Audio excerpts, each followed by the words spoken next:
ಓಹೋ ಏನು ಗುರು ಇದು ಹಿಂಗೆ ಬಂದು ಕೂತ್ಕೊಂಡೈತೆ ಮ್ಯಾಚ್ ಬುಡಕ್ಕೆ ಡೇ 5 ಬಂದ್ಬಿಡ್ತಲ್ಲ. ಇವತ್ತು ಯಾರು ಕೂಡ ಅನ್ಕೊಂಡಿರಲಿಲ್ಲ ಡೇ 5 ಹೋಗುತ್ತೆ ಮ್ಯಾಚು ಅಂತ. ಮಳೆಯ ಕಾರಣದಿಂದ ಅಷ್ಟೇ ಹೋಗಿರೋವಂಥದ್ದು. ಯಾಕಂದರೆ ಮಳೆ ಬಂದು ಹೋಗಿ ಮಾಡ್ತು ಅಂತಂದರೆ ಡೇನ ತಿಂತು ಅಂತಂದರೆ ತಲೆ ಕೆಟ್ಬಿಟ್ಟು ಇಲ್ಲ ಗುರು ನಾಳೆ ಆಡ್ಕೊಳ್ಳೋಣ ಬಿಡು ಅಂತ ಒಂಥರ ಪೋಸ್ಟ್ಪೋನ್ ಮಾಡ್ದಂಗೆ ಲೆಕ್ಕಾಚಾರ ಆಗೋಗ್ಬಿಡ್ತು. ಇವತ್ತೇ ರಿಸಲ್ಟ್ ಬರಬೇಕಾಗಿತ್ತು, ಯಾರು ಒಂದು ಆಗಬೇಕಾಗಿತ್ತು ಇವತ್ತೇನೆ. ಬಟ್ ನಾಳೆ ಹೋಗಿ ನಿಂತ್ಕೊಂಡೈತೆ ಮಗ. ಇಂಡಿಯಾಗೆ ಬೇಕಾಗಿರೋದು 3 ವಿಕೆಟು. 3 ಏನಕ್ಕೆ ಹೇಳ್ತಿದ್ದೀನಿ ಅಂತಂದರೆ ಇಲ್ವಲ್ಲ ಅಲ್ಲಿ ಕ್ರಿಸ್ ವೋಕ್ಸು ಪಾಪ ಅವ್ರಿಗೆ ಶೋಲ್ಡರ್ ಇಂಜರಿ ಆಗೋಗ್ಬಿಟ್ಟೈತಲ್ಲ. ಸೊ ಅದನ್ನು 3 ವಿಕೆಟ್ ನಮಗೆ ಬೇಕಾಗಿರೋದು ಅಂತ ನಾವು ಅಂದ್ಕೊಂಡಿದ್ದೀವಿ. ಬಟ್ ಕ್ರಿಸ್ ವೋಕ್ಸು ಕಾಣಿಸ್ಕೊಂಡ್ರು, ಆ ಶೋಲ್ಡರ್ ಏನೋ ಆ ಪಟ್ಟಿ ಗಿಟಿ ಎಲ್ಲ ಹಾಕ್ಕೊಂಡು ಕಾಣಿಸ್ಕೊಂಡ್ರು, ಈಚೆಗಡೆ ಕಾಣಿಸ್ಕೊಂಡ್ರು, ಇಂಗ್ಲೆಂಡ್ ಜರ್ಸಿನ ಹಾಕೊಂಡಿರೋದು ನೋಡಿದ್ವಿ ನಾವು. ಏನಾದರೂ ಅಗತ್ಯತೆ ಇತ್ತು ಅಂತಂದರೆ ಕ್ರಿಸ್ ವೋಕ್ಸ್ ಅವರು ಒಂದೇ ಒಂದು ಬ್ಯಾಟಿಂದ ಹಿಡ್ಕೊಂಡು ಬರ್ತಾರಾ ಬ್ಯಾಟಿಂಗ್? 9 ವಿಕೆಟ್ ಬಿದ್ದಾದಮೇಲೆ ಬ್ಯಾಟಿಂಗ್ ಬರ್ತಾರಾ ಅನ್ನೋದು ಕೂಡ ಒಂದು ಡೌಟ್ ಇದೆ ಒಂದೇ ಒಂದು ಕೈಯಲ್ಲಿ ಆಡೋದಕ್ಕೆ. ಸೊ ಅದೇನಾದ್ರು ಆಗೋಗ್ಬಿಡ್ತು ಅಂತಂದರೆ ಹಿಸ್ಟ್ರಿ ಬರ್ದಂಗೆ ಇರುತ್ತೆ.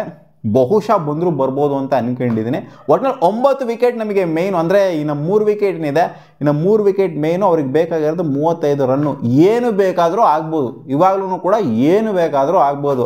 ಆದರೂ ಮಗ ಕ್ಯಾಚ್ ಬಿಡಬಾರ್ದಾಗಿತ್ತು. ಸಿರಾಜ್ ಬೈ ಬಿಟ್ಟಂಥ ಕ್ಯಾಚ್ ಏನಿದೆ ಆ ಫೈನ್ ಲೆಗ್ ರೀಜನಲ್ಲಿ, ಅದು ಹೆವಿ ಕಾಸ್ಟ್ಲಿ ಆಯಿತು. ಎಲ್ಲಿ 28 29 ಅರೌಂಡ್ ಇದ್ರು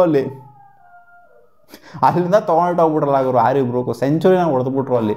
ಆ ಬೌಂಡ್ರಿ ಕುಷನ್ ಟಚ್ ಮಾಡಿದ್ದು ಸಿರಾಜಣ್ಣ, ಅದೇ ಒಂಥರ ಮ್ಯಾಚ್ನ ಕಿತ್ಕೊಂಡು ಹೊರಟೋಗ್ಬಿಡ್ತು ಅಂತ ಹೇಳಬೇಕು. ಕಿತ್ಕೊಂಡು ಹೋಗಿಲ್ಲ. ಇನ್ನು ಏನು ಬೇಕಾದರೂ ಆಗ್ಬೋದು. ನಾಳೆ 35 ನಮಗೆ ಬೇಕಾಗಿರೋದು 3 ಅಥವಾ 4 ವಿಕೆಟ್ ಅಂತ ಅಂದ್ಕೊಳ್ಳಿ.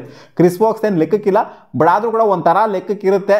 ವಿಕೆಟ್ ತೆಗಿಲೇಬೇಕು ಕ್ರಿಸ್ ವೋಕ್ಸ್ ಬ್ಯಾಟಿಂಗ್ ಆಡೋದಕ್ಕೆ ಬಂದರು ಅಂತ ಅಂದಾಗ. ಇಬ್ಬರು ಸೆಂಚುರಿ ಹೊಡೆದ್ಬಿಟ್ರಲ್ಲ ಗುರು ಇವತ್ತು. ಆಲಿ ಪಾಪ್ ಏನು ಕಿತ್ತಾಕಕ್ಕಾಗಿಲ್ಲ ಇವತ್ತು. ಬಂದ ತಕ್ಷಣ ಇಂಪ್ಯಾಕ್ಟ್ ಮಾಡಿದ್ದು ಸಿರಾಜ್ ಭಯ್ಯ. LBW ಮಾಡ್ತಿದ್ದಂಗೆ DRS ಬೇರೆ ತಗೊಂಡಿದ್ರು. DRS ಏನು ಕೆಲಸ ಮಾಡಲಿಲ್ಲ. ಈ ಕಡೆಯಿಂದ ಬಂಡ್ ಡೆಕೇಟರ್ ಒಂದು 15ನ ಕಂಪ್ಲೀಟ್ ಮಾಡ್ತಾ ಇದ್ದಂಗೆ ಎಡ್ ಜೋಡಿಸಿದ್ದು ಪ್ರಶೀದ್ ಕೃಷ್ಣಣ್ಣ. ಅದಾದ್ಮೇಲೆ ಬಿಲ್ಡ್ ಆಯ್ತು ನೋಡಿ ಪಾರ್ಟ್ನರ್ಶಿಪ್ಪು. ನಜ್ಜಿ ಜೋ ರೂಟ್ ಜೊತೆಗೆ ಹ್ಯಾರಿ ಬ್ರೂಕ್ ನಿಂತ್ಕೊಂಡು ಹಂಗೆ ಕಚ್ಕೊಂಡ್ಬಿಟ್ರು ಗುರು. ಇಬ್ಬರು ಸೆಂಚುರಿ ಆಗೋವರೆಗೂ ಔಟ್ ಆಗಿಲ್ಲ. ಅದೇ ಆಪರ್ಚುನಿಟಿ ಕ್ರಿಯೇಟ್ ಆಗಿತ್ತು ಹ್ಯಾರಿ ಬ್ರೂಕ್ದು, ಅದನ್ನು ಕನ್ವರ್ಟ್ ಮಾಡಿತ್ತು ಅಂತಂದರೆ ಬಹುಶಃ ಇಂಡಿಯಾ ಸ್ವಲ್ಪ ಕಂಫರ್ಟಬಲ್ ಆಗಿರೋದೇನೋ. ಇಂಥ ಆಕ್ವರ್ಡ್ ಸಿಚುವೇಷನಲ್ಲಿ ಬಂದು ನಿಂತ್ಕೊತಾರಲ್ಲ, 35 ರನ್ನು 3-4 ವಿಕೆಟ್ ಈ ಥರ ಬಂದು ನಿಂತ್ಕೊತಾರಲ್ಲ, ಬಹುಶಃ ಇನ್ನೊಂದು ಸ್ವಲ್ಪ ಒಳಗಡೆ ಇರ್ತಿದ್ರು, ನಾವು ಸ್ವಲ್ಪ ಗೇಮಲ್ಲಿ ಇರ್ತಿದ್ರು, ಏನಾರು ಒಂದು ಆಗಿರೋದು ಅಥವಾ ಆಲ್ಔಟೇ ಆಗೋಗ್ಬಿಡ್ತಿದ್ರು. ಯಾರಿಗೆ ಗೊತ್ತು, ಪ್ರೆಜರ್ ತೊಗೊಂಡು ಆಲ್ಔಟೇ ಆಗೋಗ್ಬಿಡ್ತಾಯಿದ್ರು. ಏನು ಬೇಕಾದ್ರೂ ಆಗೋಗ್ಬಿಡ್ತಿದ್ವಿ. ಆ ಒಂದು ಪಾರ್ಟ್ನರ್ಶಿಪ್ ಏನಿದೆ ಜೋ ರೂಟ್ದು ಜೊತೆಗೆ ಹ್ಯಾರಿ ಬ್ರೂಕ್ದು, ಸೊ ಅದನ್ನೇ ಮೈನ್ ಸೆಟ್ ಮಾಡಿದ್ದು ಇವರಿಗೆ. ಪ್ಲ್ಯಾಟ್ಫಾರ್ಮ್ನ ಸೆಟ್ ಮಾಡಿ ಕೈ ಬಿಟ್ಬಿಟ್ಟಿರ್ತಾರೆ ಒಂದು ಅಟ್ ಸಮ್ ಪಾಯಿಂಟು. ಇಂಡಿಯಾ ಒಂಥರ ಬಿಡೋರು ಹೊಲ್ಟೋಯ್ತು ಮ್ಯಾಚು ಅನ್ನೋ ಥರ ಬಂದ್ಬಿಟ್ಟಿದ್ರು. ಬಟ್ ಹೆಂಗೆ ರಿಕವರ್ ಆದರು ಅಂತಂದ್ರೆ, ರಿಕವರ್ ಆಗಿದ್ರೆ ಆ್ಯಕ್ಚುಲಿ ಇವಾಗ ಇಬ್ಬರದು ವಿಕೆಟ್ ಕೂಡ ಬಿದ್ದಿದೆ. ಆಕಾಶ್ ದೀಪ್ ಎತ್ತದಂಥ ವಿಕೆಟು ಹ್ಯಾರಿ ಬ್ರೂಕ್ ಅವ್ರದ್ದು. ಸಿರಾಜಣ್ಣ ಮುಂಚೆನೇ ಕ್ಯಾಚ್ ಹಿಡಿಬೇಕಾಗಿತ್ತು, ಬಂದು ಇವಾಗ ಕ್ಯಾಚ್ ಹಿಡ್ಕೊಂಡ್ರು 38 ಸೊ ಆ ಕ್ಯಾಚ್ ಹಿಡಿತಾ ಇದ್ದಂಗೆ ಈ ಕಡೆಯಿಂದ ಪ್ರಶೀದ್ ಕೃಷ್ಣ ಇನ್ನೂ ಒಂದು ವಿಕೆಟ್ ಜೋ ರೂಟ್ ಎತ್ತುತ್ತಾ ಇದ್ದಂಗೆ ಮತ್ತು ಈ ಕಡೆಯಿಂದ ಇನ್ನೂ ಒಂದು ವಿಕೆಟ್ ಜೇಕೋಬ್ ಬೆಥೆಲ್ ಅವ್ರದ್ದು ಬಂತು. ಬೋಲ್ಡ್ ಮಿಡಲ್ ಸ್ಟಂಪ್ ಹಾರ್ಕೊಂಡು ಹೋಗ್ತಾ ಇದ್ದಂಗೆ ಇವಾಗ ಒಂದು ಸ್ವಲ್ಪ ಏನೋ ಪಂಪು ಬಂದಂಗೆ ಐತಿ. ಏನು ಬೇಕಾದರೂ ಆಗ್ಬೋದು ಅನ್ನೋ ಸಿಚುವೇಶನು ಕ್ರಿಯೇಟ್ ಆಗೋಗ್ಬಿಟ್ಟೈತಿ. ಇವಾಗ ಇಂಡಿಯಾ ಕೈ ಬಿಟ್ಬಿಟ್ಟಿದೆ ಮ್ಯಾಚು ಅನ್ನೋ ಥರ ಎಲ್ಲ ಇವಾಗ ಸಿಚುವೇಶನ್. ಏನು ಬೇಕಾದರೂ ಆಗ್ಬೋದು. ನೋಡಿದ್ದೀವಿ ನಾವು 20 ರನ್ಗೆ 15 ರನ್ಗೆ ಎಲ್ಲ 3-4 ವಿಕೆಟ್ನ ಕಳ್ಕೊಂಡ್ರೆ ಅಂತದೆಲ್ಲ ನೋಡಿದ್ದೀವಿ. ನಾಳೆ ಫಸ್ಟ್ ಸೆಷನ್ ಸೂಪರ್ ಫ್ರೆಶ್ ಆಗಿ ಬರಬೇಕು. ಅವರು ಸೂಪರ್ ಫ್ರೆಶ್ ಆಗಿ ಬರ್ತಾರೆ, ನಾವು ಸೂಪರ್ ಫ್ರೆಶ್ ಆಗಿ ಬರಬೇಕು. ಓವರ್ಟನ್ ಆಡ್ತಾ ಇದ್ದಾರೆ, ಜೊತೆಗೆ ಜೇಮಿ ಸ್ಮಿತ್ ಆಡ್ತಾರೆ. ಜೇಮಿ ಸ್ಮಿತ್ ಒಂಥರ ಮೇನ್ ವಿಕೆಟ್ ಅಂತ ಹೇಳಬೇಕು. ಓವರ್ಟನ್ನು ಕೂಡ ಬ್ಯಾಟಿಂಗ್ ಚೆನ್ನಾಗೇ ಆಡ್ತಾರೆ, ಬಟ್ ಜೇಮಿ ಸ್ಮಿತ್ತು ಮೇಯ್ನು ಒಂಥರ ಬ್ಯಾಟಿಂಗ್ ಪಕ್ಕ ಆಡೋವಂಥವ್ರು ಜೇಮಿ ಸ್ಮಿತ್ ಅಷ್ಟೇ. ಸೊ ಏನು ಅಗ್ರೆಸಿವ್ ಇಂಟೆಂಟಲ್ಲಿ ಆಡ್ತಾರೆ, ಬಂದ್ಬಿಟ್ಟು ಟ್ರಮ್ಮನ್ನು ಹೊಡೆದು ಮುಗಿಸೋಣ ಅನ್ನೋ ಥರ ಆಡ್ತಾರೆ ಅಥವಾ ನೋಡ್ಕೊಂಡು ಆಡ್ತಾರೆ.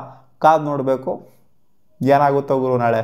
ಪ್ರಸಿದ್ಧ ಕೃಷ್ಣ ಒಂದು ಸ್ವಲ್ಪ ಗೇಮಿಗೆ ಎಳೆದಿದ್ದಾರೆ ಅಂತ ಹೇಳ್ಬೇಕು. ಇವಾಗ ಬಾಟಮಲ್ಲಿ ಸ್ವಲ್ಪ ವಿಕೆಟ್ಸ್ಗಳನ್ನ ಎತ್ಬಿಟ್ಟು ಜೇಕೋಬ್ ಬೆಥೆಲ್ ಜೊತೆಗೆ ಜೋ ರೂಟ್ ಪಟ್ ನನಗೆ ವಿಕೆಟ್ಸ್ನ ಎತ್ಬಿಟ್ಟು ಆ್ಯಕ್ಚುಲಿ ಒಂದು ಆಪರ್ಚುನಿಟಿ ಬೇರೆ ಕ್ರಿಯೇಟ್ ಆಗಿದೆ ಆಕಾಶ್ ದೀಪ್ ಅವರಿಗೆ. ಸ್ವಲ್ಪ ಸ್ಪೈಕ್ಸು ಕಚ್ಕೊಂಡಿದ್ದ ಕಾರಣದಿಂದ ಜೇಕೋಬ್ ಬೆಥೆಲ್ ಅಂತ ಕಾಣಿಸುತ್ತೆ, ಕ್ಯಾಚ್ ಹಿಡಿಯೋದಕ್ಕೆ ಆಗಲಿಲ್ಲ.